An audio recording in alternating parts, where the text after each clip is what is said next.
सुनते नहीं हो ना आप लोग, कब से बोल रहे हो बेटा पढ़ लो, बाद में पैनिक क्रिएट होगा। लेकिन नहीं, कुछ तो मैम कहेगी, मैम का काम है कहना, हमको करना है टाइम पास, बाकी देखा जाएगा जो होगा। अभी देख लिया, सिर्फ 45 डेज बचे हैं और अभी तो आपने नया एस्केप ढूंढा है। मैम 3-4 महीने से कुछ पढ़ा नहीं, अभी 45 डेज में कहाँ कुछ पढ़ लेंगे। मैम हमारा तो रिजल्ट ही लेट आया था, ऐसा सोच रहे कि फुल जोश के साथ अपकमिंग अटेम्प्ट में ना रैंक लेके आएंगे। बेटा किसको फूल बना रहे हो?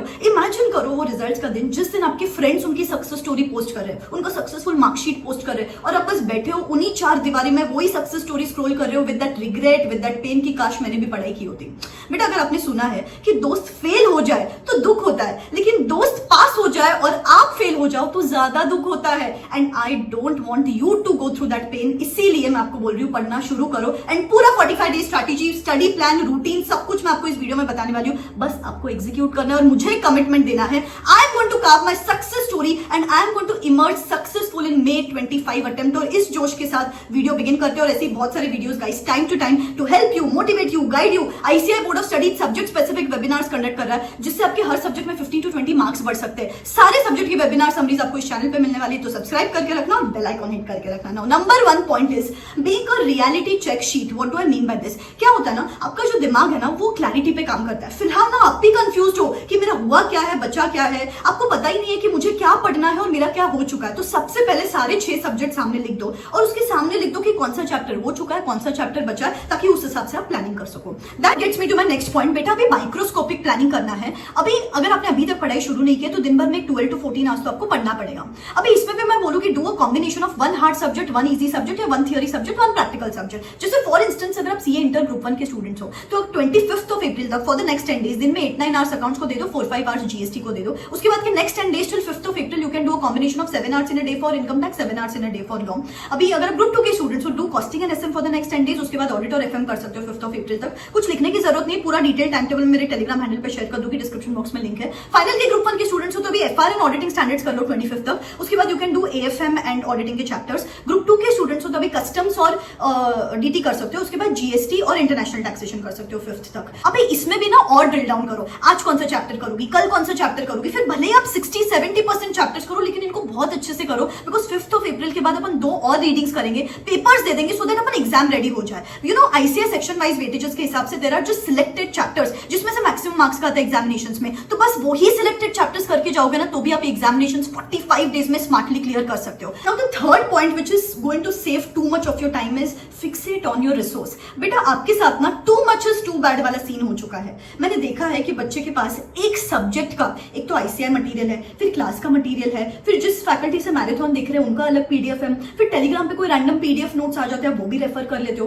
फिर कोई बोल देता कि यार ये इस पर्टिकुलर सब्जेक्ट के टॉप 100 क्वेश्चंस है वो भी है आपके पास, कोई रैंडम एमसीक्यूज भी है आपके पास, इतने सारे रिसोर्सेस है। तो जब आप पढ़ना शुरू करते हो एक चैप्टर, आपको लगता है पहले इसमें से पढ़ लेती हूँ, फिर इसमें से पढ़ लेती हूँ, फिर इसमें से पढ़ लेती हूँ, और ऐसे करते करते काफी टाइम भी चला जाता है। वो फीलिंग ऑफ कंप्लीशन भी आपको फील नहीं होती है एंड इतने सारे रिसोर्सेज देख के ना फिर आप पढ़ना ही छोड़ देते हो, बिकॉज आपको लगता है कि it is impossible to achieve this. तो बेटा प्लीज आज के दिन में आपको फिक्सेट करना है कि मुझे कौन से रिसोर्स आखिर रेफर करने हैं। जैसे कि मैं बोलूंगी एक आईसीआई मटेरियल फाइनल रखो, उसके साथ आपकी क्लास के फैकल्टी का क्वेश्चन बैंक रख सकते हो आप, और उसके साथ साथ keep some summary charts ready for quick revisions in that day before examinations. अभी से वो चार्ट मेकिंग, नोट्स मेकिंग करके रखो। That's it, keep it simple, unnecessary complicate मत करो। इसके साथ साथ क्लासेस का भी जो फंडा है ना उसको भी कॉम्प्लिकेट मत करो। अपन क्या करते हैं, एक चैप्टर उठाया, अपने को लगता है मुझे उसका कॉन्सेप्ट लेक्चर भी देखना है, मैराथन भी देखना है, वन शॉट भी देखना है, सब कुछ देखना है। बेटा ऐसे अगर करोगे ना तो एग्जाम जब तक आएगी तब तक आप लेक्चर से देखोगे, कब प्रैक्टिस करोगे, कब रिटन प्रैक्टिस करोगे। एंड अगर ये नहीं होता ना तो फिर वो एग्जाम में जाके स्पीड मैनेज नहीं हो पाती है, इंटरप्रिटेशन नहीं हो पाता है, सिली मिस्टेक्स हो जाते हैं। तो इसीलिए it is very important to take that pen and paper in hand so that actually आपका माइंड और हाथ में कोरिलेशन बना रहे। So it is very important बेटा, फिल्टर करो क्लासेस को। अगर कोई पर्टिकुलर चैप्टर है जिसका आपको कॉन्सेप्चुअल अंडरस्टैंडिंग ही नहीं है तो देखो उसका कॉन्सेप्ट लेक्चर। लेकिन अगर ऐसा कोई चैप्टर है जिसके कॉन्सेप्ट क्लियर है आपको, लेकिन जब आप खुद से पढ़ते हो, जैसे कोई लॉ का पर्टिकुलर चैप्टर है, आपको लगता है ऑडिट का पर्टिकुलर चैप्टर है कि मैं खुद से पढ़ूंगी तो ज्यादा टाइम लगेगा, तो उससे तो बेटर है मैराथन देख लेती हूँ। In that case to increase the speed you can watch the marathon. अभी कोई ऐसा चैप्टर हो सकता है जो बहुत ईजी है, खुद से पढ़ने जाओगे अननेसेसरी टाइम वेस्ट करोगे, उसका वन शॉट देख लिया, जैसे कि कोई एलएलपी जैसा कोई चैप्टर है, तो प्लीज फिल्टर करो मुझे कौन से चैप्टर के लिए किस तरीके का लेक्चर देखना है एंड उस हिसाब से आगे बढ़ो। The next thing is you need to get out of the loop because nothing changes if nothing changes. क्या हो रहा है फिलहाल? आप सुबह का अलार्म सेट करते हो 3, 4, 5 बजे का जो भी है, फिर उसके बाद स्नूज करते हो, फिर थोड़ी देर बाद बैठते हो, फिर एक नया टाइम टेबल बनाते हो, फिर सोचते हो लंच के बाद बैठेंगे, फिर नींद आती है लंच के बाद, फिर सोचते हो शाम को बैठेंगे, फिर उसके बाद ऐसे करते करते शाम आने तक किसी फ्रेंड से बात करते हो कि अभी क्या करेंगे, बोथ ग्रुप से सिंगल ग्रुप की तरफ आ जाते हैं, एंड रात आते आते पैनिक हो जाता है, स्ट्रेस हो जाता है, एंड ऐसे ये लूप में चलता रहता है। बेटा always remember, nothing changes if nothing changes. कल जो शेड्यूल फॉलो किया वही आज शेड्यूल फॉलो करोगे, तो कल जो डे एंड पे टारगेट्स नहीं अचीव हुए थे वही सिचुएशन आज रहेगी ना। You need to break the loop, you need to stop pressing that snooze button, you need to stop scrolling social media, you need to stop talking to friends on phone, you need to stop sleeping in the afternoon. आपको decide करना है एक proper routine कि मुझे कब सोना है, कब उठना है, कब ब्रेक लेना है, कब लंच करना है, कब डिनर करना है। हर चीज का एक प्रॉपर रूटीन करोगे तब कहाँ जाके चीजें होगी, because what gets scheduled gets manage. Routine in an intelligent man is a sign of intelligence. So please बेटा अपना रूटीन प्रॉपर्ली सेट करो, तब कहाँ जाके चीजें होगी। अदरवाइज ये ही लूप में और 45 डेज कैसे बीत जाएगी आपको समझ में नहीं आएगा। तो set up a proper routine and stay stuck to that routine, ठीक है। And the last and the most important thing is don't study in a random fashion. आपको पता होना चाहिए कि आपके गैप्स क्या है प्रिपरेशन में। जैसे कि अगर आपको पता है कि एफआर में मुझे और रिटन प्रैक्टिस की जरूरत है, एएफएम में मुझे और कॉन्सेप्चुअल अंडरस्टैंडिंग की जरूरत है, ऑडिट में मुझे शायद रिटेंशन इशू है, डीटीआईडीटी में शायद मुझे एमसीक्यू का इशू है। आइडेंटिफाई, अगर आप इंटर के बच्चे हो तो लेट्स से आपको लगता है कि अकाउंटिंग स्टैंडर्ड्स में मुझे और फोकस करना है, इनकम टैक्स और जीएसटी में शायद मेरे समरी नोट्स रेडी नहीं है, या फिर लॉ जैसे सब्जेक्ट में मेरी लैंग्वेज बराबर नहीं है। अगर आपको ऐसी छोटी छोटी चीजें आइडेंटिफाई कर सकते हो तो आइडेंटिफाई करो, सो दैट ये जो आप नेक्स्ट 45 डेज में 2-3 रीडिंग्स करोगे आपको पता रहेगा कौन से सब्जेक्ट में कौन से चैप्टर को किस तरीके से अप्रोच करना है। हर सब्जेक्ट आप अलग अलग तरीके से पढ़ सकते हो। जैसे कि किसी में आपको बस ये 1-2 चैप्टर करने बहुत अच्छे से करने, बचे हुए चैप्टर्स तो आसानी से हो जाएंगे। जैसे कि कोई पर्टिकुलर चैप्टर में आपको सिर्फ रिटन प्रैक्टिस करनी है, वापस पूरा लेक्चर देखना वगैरह करने की जरूरत नहीं है। कोई पर्टिकुलर सब्जेक्ट में आपको सिर्फ रिटेंशन पे ध्यान देना है, कांस्टेंट रिविजन्स की मैं इसको रेगुलर करूंगी तो भी चलेगा। तो एक्चुअली आइडेंटिफाई कि कौन से सब्जेक्ट में मेरा क्या गैप है, एंड उन गैप्स के हिसाब से नेक्स्ट 45 डेज का स्ट्रैटेजी रखो, ठीक है। नहीं तो फिर रैंडमली अपन बढ़ते रहते हैं और वही मार्क्स मिलते जो लास्ट टाइम मिले थे।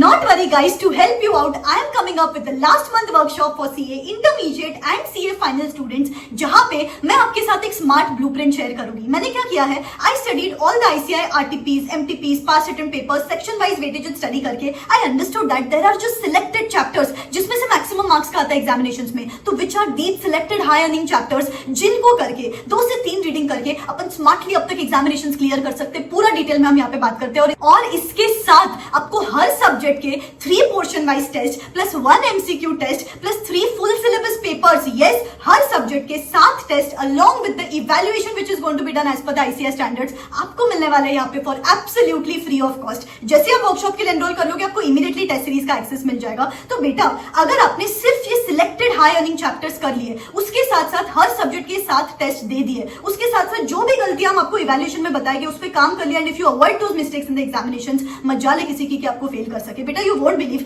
लास्ट अटेम्प्ट के टाइम पे भी इतने सारे बच्चे थे जो एग्जाम्स के 30 डेज पहले मेरे पास आए थे कि मैम समझ में नहीं आ रहा है क्या करे कैसे करे। They attended the workshop and they messaged me on the results day saying ma'am I passed by studying in those last 30-40 days. They made their parents feel proud and this time it's your turn. अभी बहुत ही limited time के लिए ये workshop available है at 75% early bird discounted price of ₹1899, जिसमें आपको 3000 rupees की detail test series along with the evaluation मिल रही है for absolutely free of cost, जिसमें एक्सपर्ट सेशंस होंगे on meditation, nutrition, diet, yoga, so that you enter into that examination hall with a काम mindset, जिसमें आपको डेली बूस्टर ऑडियो नोट्स मिलेंगे from my side so that you stay pumped up and charged up in this crucial month before the examinations, जिसमें आपको 10 power pack sessions मिलेंगे। और 2 से 3 दिन में मैं लाइव आऊंगी। ये सेशंस आप लाइव फॉर्मेट में भी देख सकते हो, रिकॉर्डेड फॉर्मेट में भी देख सकते हो। पूरा डिटेल में प्लान करते हैं बेटा, आज कौन सा चैप्टर करेंगे, कल कौन सा चैप्टर करेंगे, कॉम्बिनेशन ऑफ सब्जेक्ट्स क्या होगा, रूटीन क्या होगा, थियोरी कैसे पढ़ना है, प्रैक्टिकल कैसे पढ़ना है, 1.5 डे बिफोर एग्जाम्स का detail plan, stress management before examination, dos and don'ts before the examinations, how to manage those 3 hours of examinations, amazing sessions.